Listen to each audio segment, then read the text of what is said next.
오늘 말씀 제목은 끝까지 떠나지 않는 길이라는 제목으로 함께 말씀을 나누고자 합니다.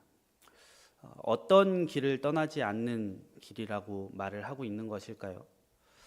이 신앙생활을 함에 있어서 떠나지 말아야 할 길은 우리에게 오늘 말씀 잠언 22장 6절의 말씀에서 우리에게 한 번 더 말을 해주고 있습니다. 이 시간에 22장 6절의 말씀이 굉장히 짧은 본문이긴 하지만 자녀가 있는 부모님들에게는 어떻게 보면 조금은 무겁게 다가오실 수도 있는 말씀일 것 같기는 한데요. 이 시간 다시 한 번 더 우리가 말씀을 함께 읽어보도록 하겠습니다. 함께 읽겠습니다. 마땅히 행할 길을 아이에게 가르치라. 그리하면 늙어도 그것을 떠나지 아니하리라. 아멘. 이 잠언 22장 6절의 말씀은요, 단지 자녀 교육의 원칙을 말해 주는 것이 아니라 하나님께서 자녀를 바라보는 시선과 약속을 이 말씀 가운데 담고 있는 본문입니다. 말씀 처음에 뭐라고 이야기를 합니까? 마땅히 행할 길에 대해서 우리에게 말을 해줍니다. 여기서 마땅히 행할 길이 어떠한 길이겠습니까? 하나님이 기뻐하시는 삶의 방향을 마땅히 행할 길로 말을 해주고 있는 것입니다. 그럼 이 하나님께서 기뻐하시는 삶의 방향이 과연 무엇이겠습니까? 쉽게 말해서 말씀으로 자녀를 양육하는 길이 하나님께서 기뻐하시는 길이고 마땅히 행할 길이다라는 겁니다. 그런데 많은 문제들이 있죠. 예나 지금이나 이 말씀으로 양육하는 것, 믿음으로 양육하는 것이 쉽습니까? 어렵습니까? 쉽습니까? 네, 어렵습니다. 굉장히 어렵습니다. 이 말씀으로 믿음으로 양육하는 것이 구약 시대에도 쉽게 할 수 있었다면 오늘 말씀의 내용이 이 잠언에 적혀 있지 않았을 겁니다. 왜요? 너무나도 쉬운 것이었기 때문에요. 그런데 오늘 말씀에 이 잠언에 22장 6절에 마땅히 행할 길을 아이에게 가르치라라는 이 말씀의 내용이 적혀 있다는 것은 그만큼 이 자녀들을 교육하는 데 있어서 이 어린 나이의 시절부터 말씀으로 양육하는 것이 어렵기 때문에 이 성경에 적혀 있는 것입니다. 이 창세기에 보시면 첫 인간이 나오죠.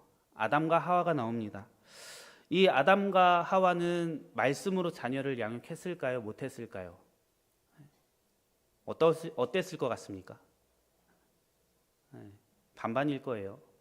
말씀으로 양육을 한 것 같기는 한데 이 내용을 보면 어떤 자녀는 말씀으로 양육을 한 것 같고 어떤 자녀는 말씀으로 양육하지 못한 것 같은 그러한 모습을 볼 수가 있습니다. 아벨을 볼까요? 아벨은 우리가 성경의 내용을 봤을 때 말씀으로 양육한 것 같습니까? 아닌 것 같습니까? 아벨은 분명히 말씀으로 양육되어진 자녀였을 겁니다.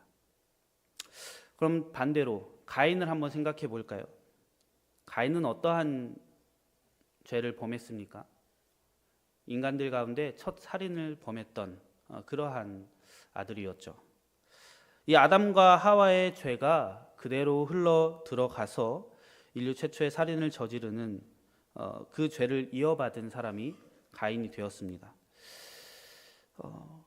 출애굽했던 애굽 종살이를 하던 이 이스라엘 백성들을 또 한번 생각해 보시기 바랍니다.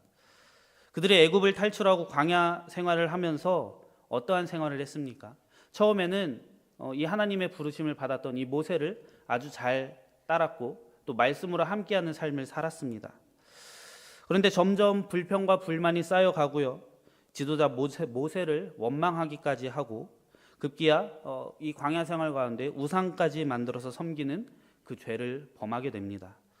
그래서 1세대 이스라엘 백성들은 그 약속의 땅에 들어가지 못하게 되었고요. 광야에서 생활을 마감하게 됩니다. 모세의 뒤를 이어서 여호수아와 갈렙이 이스라엘 백성들을 이끌게 됩니다. 다행히 여호수아와 그 모세 이후에 그 다음 세대들은 하나님을 섬겼습니다. 그런데 그 이후에 한 세대만 걸쳐서 어떻게 되는지 아십니까?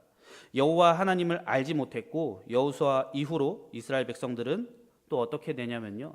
사사기 2장 8절에서 10절 말씀 가운데 어떻게 되었는지 나와 있습니다. 우리 이 시간 사사기 말씀을 함께 읽어보겠습니다. 함께 읽겠습니다. 여호와의 종 눈의 아들 여호수아가 110세의 죽음에 무리가 그의 기업의 경내 에브라임 산지 가하스산 북쪽 딥낫 헤레스에 장사하였고 그 세대의 사람도 다 그 조상들에게로 돌아갔고 그 후에 일어난 다른 세대는 여호와를 알지 못하며 여호와께서 이스라엘을 위하여 행하신 일도 알지 못하였더라. 아멘. 이 사사기 말씀을 보니 어떻습니까? 믿음이 좋았다라고 평가되는 여호수아, 그 여호수아와 그때 당시에 같이 살던 그 세대 사람들이 다 죽고 나니 어떻게 됩니까? 그들의 신앙이 단절되는 모습을 이 사사기에서 볼 수 있습니다. 여호수아 부모의 세대들은 하나님의 은혜를 경험했고 체험했기 때문에 그 말씀을 유지하면서 신앙을 했습니다.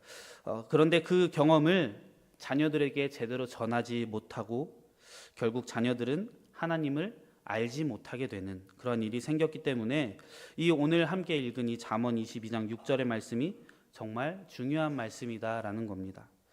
이 신앙의 대를 이어주지 못하는 것이 구약 시대에만 오는 문제이겠습니까? 그렇지 않았습니다.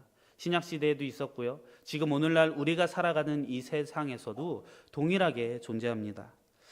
우리는 자녀 세대에게 좋은 환경을 물려주고 싶습니다. 그리고 좋은 교육을 받게 하고 싶어 하죠. 또 좋은 경험을 제공하기 위해서 부모님들은 날마다 애를 쓰며 세상 가운데 노력하며 살아갑니다. 부모된 자들 입장에서 이런 생각들을 많이 하셨을 겁니다. 그래도 우리 자녀들이 나보다는 잘 살아야지요. 나보다는 더 좋은 환경에서, 나보다는 더 좋은 일자리를 가지고 좋은 아내와 좋은 남편을 만나서 또 귀한 자녀들을 낳아서 행복하게 사는 것, 그것이 부모된 마음의 꿈이라면 꿈일 것입니다. 그리고 더 좋은 학교, 더 좋은 환경에서 편안하게 살았으면 하는 그러한 마음을 아마 부모님들이시라면 다 가지고 계실 겁니다. 그런데 이렇게 살아가다 보니 그 사이 가운데 정작 중요한 것을 놓치게 됩니다. 이 구약 시대에도 놓쳤던 바로 그 자녀들이 온전하게 신앙생활을 할 수 있게 하는 것, 모든 것보다 우선이 되어야 하고 인생의 중심이 되어야 하는 그 가치인 이 신앙을 물려주는 데 점점 미흡해지고 사라져가는, 이 우선순위에서 계속 미뤄지다 보니 결국엔 어떻습니까? 내가 가지고 있던, 부모 세대에 가지고 있던 그 믿음의 전술을 실패하게 되는 상황이 요즘 시대에 많이들 보이고 있습니다. 미성년자 시절에는 어떨까요? 초등학교, 중고등학교 시절에는 어떻습니까? 반강제로라도 자녀들을 앉혀놓을 수는 있었을 겁니다. 저 역시 강제로 앉았던 사람 중에 한 명이었으니까요. 주일날만 되면 왜 이렇게 재밌는 것들이 많은지, 어린 시절에 주일만 되면 그렇게 친구들이 찾아와서 보나 놀자 하면서 밖에서 들려오던 그 소리, 또 토요일 주일 주말만 되면 전화가 옵니다. 안녕하세요, 저 누구 친구 누군데요, 집에 누구 있어요? 어린 시절에 그렇게 통화를 했거든요. 왜? 휴대전화가 없으니까요. 그럼 부모님이 받아요. 있다. 그럼 같이 놀 수 있을까요? 나가라. 그렇게 놀던 어린 시절이 있죠.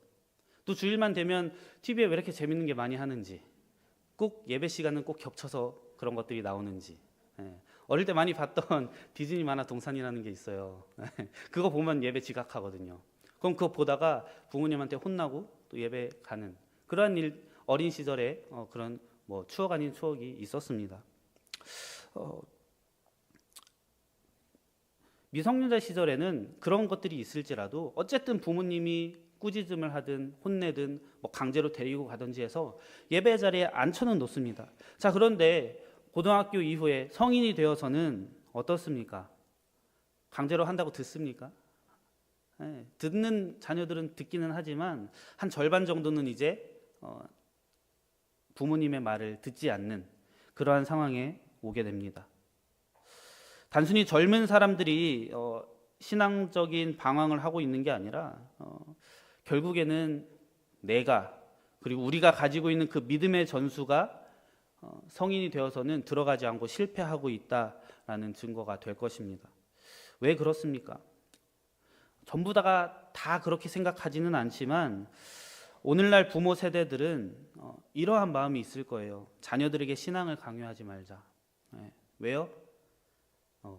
30대, 40대, 50대들은 신앙생활을 강요당하면서 살아왔던 세대이거든요.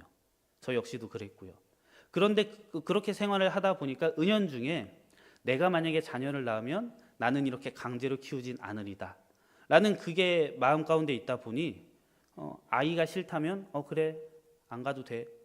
왜? 나는 그게 너무 힘들었으니까. 너는 좀 편하게 살아. 이런 마음이 굉장히 자녀를 사랑하는 마음에서 나오는 거지만 결국엔 어떻게 됩니까? 신앙을 물려주지 못하는, 나중에 돼서 후회가 몰려오는, 그때 조금 더 강하게 할 걸, 조금 더 이 믿음만은 지킬 수 있도록 자녀들에게 강제성이라도 해서 예배의 자리라도 앉혀놓을 걸 이라는 후회를 하면서 살아가고, 또 결국에는 기도의 제목으로 자녀들이 신앙생활 꼭 했으면 좋겠습니다 라는 기도의 제목밖에 남지 않는 그러한 우리의 삶을 보고 있습니다. 하지만 그 결과가 어떻습니까? 자녀들이 신앙생활 이외의 것들은 잘하는 것처럼 보여질 수 있습니다. 자신이 선택한 것들을 정말 잘 배웠을 것이고요. 또 세상적인 관점으로 봤을 때 성공했구나 라고 보일 수 있습니다. 아이들은 세상 속에서 무한한 가능성이 있기 때문에요. 그것을 보고 잘 크고 있는 것처럼 보일 수가 있습니다. 하지만 세상 속에서 무한한 가능성은 알지만 제대로 된 길, 마땅히 행해야 될 길은 모르는 채 살아가고 있는 것이 바로 지금 현 시대를 살아가고 있는 우리 자녀들의 현실이다라는 겁니다. 지금 제가 말씀드리는 것은 어떤 한 특정의 가정의 문제가 아니라 우리 모두의 이야기입니다. 우리 교회, 또 우리의 살아가고 있는 이 사회 속에 우리의 가정에서 함께 겪는 위기의 문제다라는 겁니다. 왜 그렇습니까? 자녀를 생각하는 부모의 마음은 모두가 동일할 것입니다. 저놈 새끼 망해버렸으면 좋겠다 이렇게 생각하는 자녀 부모님도 계십니까? 그렇게 생각하는 부모님 한 분도 안 계실 겁니다. 우리 자녀가 좀 제발 잘 살았으면 좋겠습니다. 잘 성장했으면 하는 마음이 우리 부모의 마음 가운데 다 존재할 겁니다. 저는 아직 결혼을 못해서 자녀가 없긴 하지만 막둥이 동생이 있습니다. 10살 밑으로 동생이 있는데 이제 일본으로 좀 취업을 준비를 하고 있어요. 걱정이 많죠. 왜요? 막둥이였으니까요. 아직도 20대 중반이고요. 뭐 힘든 아르바이트 같은 건 해본 적도 없고 집에서 꼬박꼬박 용돈 챙겨주고 학원 다 보내주고 좋은 거 다 해주고 부모님이 저한테 물어봐요. 뭐 해줄까? 그럼 저는 거절해요. 나 해주지 말고 동생이나 해주라고. 왜요? 전 이미 다 컸잖아요. 그렇게 자라온 아이가 이제 대학을 졸업을 하고 감사하게도 누나랑 저랑 동생 포함해서 성적이 제일 좋기는 해요. 학교는 모르겠지만 어쨌든 쏟아 부은 돈이 있으니까 성적이 제일 좋긴 했습니다. 저는 학창 시절에 학원을 다녀본 적이 없어요. 중학교 이후로요. 왜? 집이 돈이 없어 보여서 필요 없다고. 사실은 다른 가운데 또 놀고 싶은 마음도 있었겠죠. 근데 동생이 있다 보니까 동생 키우는데 돈 많이 들어가잖아요. 그래서 학원 필요 없다. 우리 집 못 사는 거 뻔히 아니까. 근데 동생한테는 그렇게 어디선가 돈이 자꾸 나와서 쓰시더라고요. 나이 먹고 알았습니다. 나한테도 써달라고 할 걸. 어떻게든 나았을 텐데. 아무튼 그런 상황 가운데 동생을 크는 모습을 보니까 알아서 컸어요. 알아서 컸는데 이제 취업 준비를 하고 뭐 일본 가야 하는 그러한 상황이 생기니까 걱정이 되더라고요. 얘가 잘하고는 있나? 형임에도 불구하고. 그럼 부모 마음에서는 어떻겠습니까? 이 아이에게 조금이라도 돈을 더 보태서 일본 가서 혼자 살게 될 텐데 월세방이라도 잘 구하게 좀 노잣돈이라도 좀 챙겨주자. 이런 마음이 들으셨겠죠. 물론 저에게는 대학교 입학금만 주셨어요. 대학교 4년, 대학원 2년 다 제가 어떻게든 벌어서 살았습니다. 부모의 마음은 그렇습니다. 자녀가 잘 성장했으면 마음 그 하나. 부모님들은 신앙생활을 할 때도 동일할 것입니다. 아이에게 교회 가자고 하지만 자녀가 혹시나 주중에 너무 학원과 학교에 힘들어서 피곤하다고 하고 가기 싫다고 하면 부모의 마음 어떻습니까? 그래 좀 피곤하면 쉴 수도 있지. 다음 주에 예배 가면 되지. 그런 생각으로 그래 오늘은 좀 쉬어라 이렇게 할 수도 있습니다. 부모는 예배의 중요성을 말하고 알고는 있지만 아이들은 그것보다 학원이나 취미 활동을 더 우선시 생각합니다. 부모는 기도하자고 하지만 아이들은 스마트폰, 컴퓨터에만 집중하는 그런 모습들을 우리가 보게 됩니다.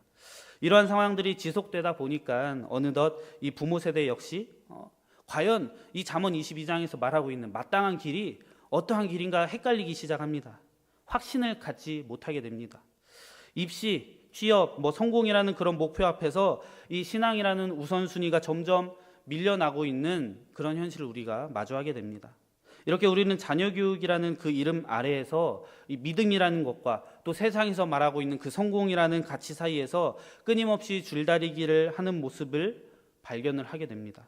그리고 그 끝에는 불안감이 커지게 되죠. 과연 내가 자녀를 잘 키우고 있는 것일까? 우리 아이가 교회를 떠나서 세상에 살아가는 삶이 되지는 않을까?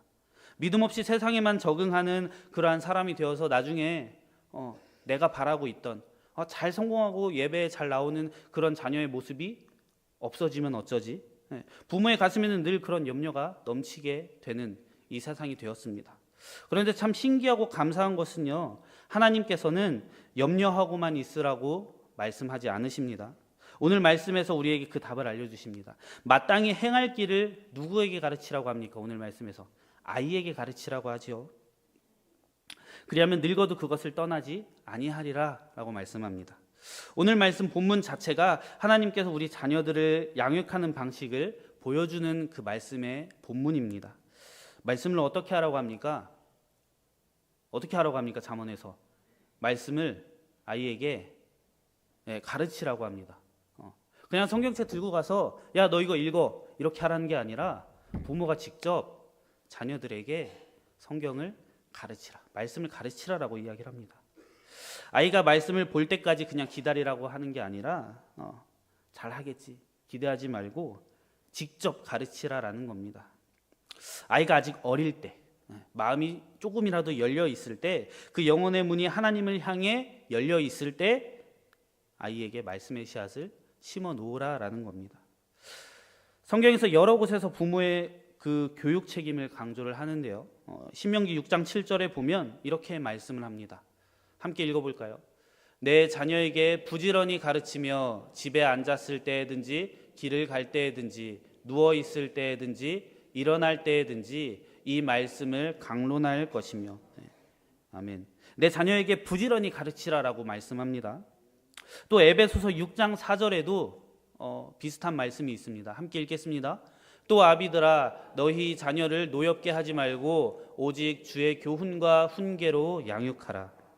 주님의 교훈과 훈계로 양육하라, 가르치라라는 거죠. 이 말씀들은요 단지 성경의 지식을 전달하는 데에만 있지 않습니다. 삶 속에서 부모된 사람들이 직접 말씀의 본을 보이며 함께 그 길을 걸어가라라는 의미가 담겨 있습니다. 자녀들은 특히나 아이들은요 어른들의 모습과 행동을 보고 그대로 따라합니다. 어른들이 그 앞에서 안 좋은 생활을 또 안 좋은 언행을 하면 자녀들은 그대로 따라합니다. 또 반대로 어른들이 자녀들 앞에서 말씀을 읽는 모습, 기도하는 모습, 또 공부하는 모습들을 보여주면 자녀들의 입장에서는 그것을 따라한다라는 겁니다. 자녀들을 변화시키고 싶으십니까? 말씀 가운데 거하는 자녀들로 성장시키고 싶으십니까? 예배 잘 드리는 자녀들로 키우고 싶으십니까? 우리가 변화시킬 수는 없습니다. 그렇지만 하나님께서는 변화시킬 수 있으십니다. 변화는 하나님이 하시는 일이기 때문입니다. 그러나 하나님은 그 일을 절대 혼자서 하지 않으세요. 나 혼자 기도한다고 그 기도를 듣고 그래 내가 기도 들었으니 변화시켜 줄게 이렇게 하지 않으십니다. 그럼 어떻게 합니까? 우리와의 협력 속에서 그 모든 변화를 이루어 가신다라는 겁니다. 부모는 씨앗을 심고 물을 주는 사람이라면 열매를 맺게 하시는 분은 하나님이다라는 겁니다. 그렇게 우리는 어떻게 해야 하겠습니까? 이 자녀를 정말 지어받고 싶고 정말 포기하고 싶은 상황이 있을지라도 절대 포기하지 않고 말씀으로 또 기도로 사랑으로 자녀를 품는 역할을 우리 부모님들이 해야 한다라는 겁니다. 가장 많이 실수하시는 분들 중에 이렇게 말씀하시는 분들이 종종 계십니다. 자녀들 주님께 그냥 온전히 다 맡깁니다. 늘 기도만 하시면서요. 알아서 주님 잘 키워주세요. 뭘 안 하고요? 가르치는 것 안 하고요. 그냥 주일만 되면 아이들 앉혀만 놓고 집에서는 뭐 말씀을 읽든 놀든 밖에 나가서 이상한 짓을 하든 기도고 뭐고 아무것도 없고 그냥 주님 제가 기도만 할 테니 아이 그냥 좀 키워주세요. 예배만 잘 드리게 할 테니 어떻게든 바르게 잡아주세요. 그렇게 하시는 분들이 종종 계십니다. 일주일 7일을 기준으로요. 주일 하루만 교회에서 말씀으로 양육하면 믿음이 성장하겠습니까? 여러분 학교는 일주일에 며칠 가죠? 월, 화, 수, 목, 금. 저까지만 해도 토요일까지 갔거든요. 주 5일 혹은 6일을 학교를 갑니다. 그러면 그 학교에서 배우는 것으로 인생을 살아가는데 교회 예배 주일날 딱 하루, 그것도 예배 시간 뭐 길게 잡아야 2시간이잖아요. 그거 해서 초등학교 시절부터 고등학교까지 몇 년이죠? 6년, 12년이죠. 12년 동안 주일날 한 번만 와서 예배 드리고 1시간, 2시간 정도 되는 예배만 드리면서 그 신앙이 제대로 자라겠습니까? 쉽지 않습니다. 물론 그걸로도 잘하는 아이들이 분명히 있겠지만 그거 이외에 추가로 나머지 6일 동안은 우리가 뭘 해야 하겠습니까? 가정 가운데에서 오늘 말씀 기억하며 말씀을 가르치는 일들을 이 가정에서도 해야 한다라는 겁니다. 이런 분들이 있습니다. 저는 말씀 못 가르치겠어요. 너무 어려워요. 나도 배우기 힘들어 죽겠는데 내가 자녀를 어떻게 가르칩니까? 어렵죠. 그럼 우리도 배우면 됩니다. 우리 교회 안에서 말씀 양육 많이 하고 있잖아요. 성경 많이 가르치잖아요. 그걸 배워서 우리 자녀들에게 우리 부모님들이 집에서 가르쳐 주시면 된다라는 겁니다. 그중에 모두가 할 수 있는 것 뭐가 있겠습니까? 말씀 큐티 있죠. 매일매일 할 수 있는 큐티요. 그것을 내가 먼저 배워서 안 하고 계시다면 내가 먼저 배워서 그 배운 것을 자녀들에게 그대로 가르쳐 준다면 가정에서도 계속해서 신앙생활 말씀 양육 가르칠 수 있고요. 또 그것을 토대로 우리 자녀들이 교회에서도 말씀을 배울 수 있는 그러한 밑거름의 바탕이 시작이 될 것입니다. 우리 아이들에게 가르쳐야 할 것은요.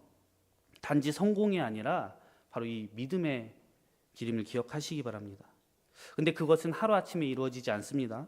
하지만 하나님은 우리의 수고를 기억하시고 우리의 자녀를 그렇게 말씀으로 가르치다 보면 분명히 그 하나님께서 가르쳐 주신 마땅한 길로 우리 자녀들을 인도해 주실 겁니다. 사랑하는 가리봉교회 성도 여러분, 이 가정의 달을 맞이하여서 다시 우리의 가정을 돌아봅니다. 자녀가 있든 없든 우리는 모두 믿음의 공동체 안에서 이 다음 세대를 함께 길러야 할 책임을 가지고 있는 존재들입니다. 교사로서 또 리더로서 이웃으로서 우리가 만나는 아이들에게 이 하나님의 길을 보여주어야 합니다. 마땅히 행할 길을 가르칠 때 하나님은 그 약속대로 그들을 떠나지 않게 하실 겁니다. 말씀을 마무리합니다. 세상을 살아가면서 믿음을 심어줄 때 갈등은 늘 존재합니다. 하나님은 그 가운데에서도 길을 보여주십니다. 자녀와 부모 사이에 긴장이 있을 수 있고요. 세상과 말씀 사이에 갈등이 있을 수가 있고요. 불안과 소망 사이에서 우리는 매일매일 흔들릴 수 있습니다. 하지만 하나님은 말씀 안에 확실한 길을 우리에게 주십니다. 마땅히 행할 길을 아이에게 가르치라 라는 이 명령은 구약 시대에만 유효한 것이 아니라 지금 우리의 삶에서도 유효한 말씀입니다. 우리 모두가 이 말씀을 붙잡고 다음 세대를 믿음으로 세워가는 그 축복의 통로로서 앞으로 남은 삶을 자녀들을 위해 말씀을 가르치는 어디에서요? 가정 안에서 그렇게 믿음의 대를 이어갈 수 있는 그런 삶이 되길 소망합니다. 오늘 어린이 청소년 주일이죠. 우리 3부 예배는 온 세대 통합 예배로 예배를 드립니다. 그럼 우리는 어떻게 해야 할까요? 2부 예배 끝났으니 집에 가야지. 집에 가실 분 한번 손 들어 보실까요? 아무도 안 계시죠? 3부 예배 다 같이 드리실 거라 소망합니다. 그렇게 아이들이 함께 예배를 드릴 때 우리 자녀들을 위해 그 자리에서 기도해 주시고 또 그 자녀들을 위해서 축복할 수 있는 그런 온세대 통합 예배인 3부 예배가 되기를 이 시간 간절히 소망합니다. 함께 기도하겠습니다. 날마다 우리의 길을 인도하시는 하나님 아버지, 우리 자녀들이 인생의 길에서 방황하지 않도록 이 말씀의 길을 보여주는 부모 또 교사가 될 수 있게 인도하여 주시옵소서. 이미 주님의 길에서 벗어난 자녀들이 있다면 그 자녀들을 위해 눈물로 씨앗을 뿌리게 하시고 또 그 씨앗이 하나님의 때에 열매 맺도록 주님 인도하여 주시옵소서. 길을 잃은 이 시대의 다음 세대를 주의 말씀의 길로 다시 이끄는 주님을 신뢰하며 나아갑니다. 주님, 우리와 합력하여 선을 이루는 그 순간을 우리로 볼 수 있게 하여 주시옵소서.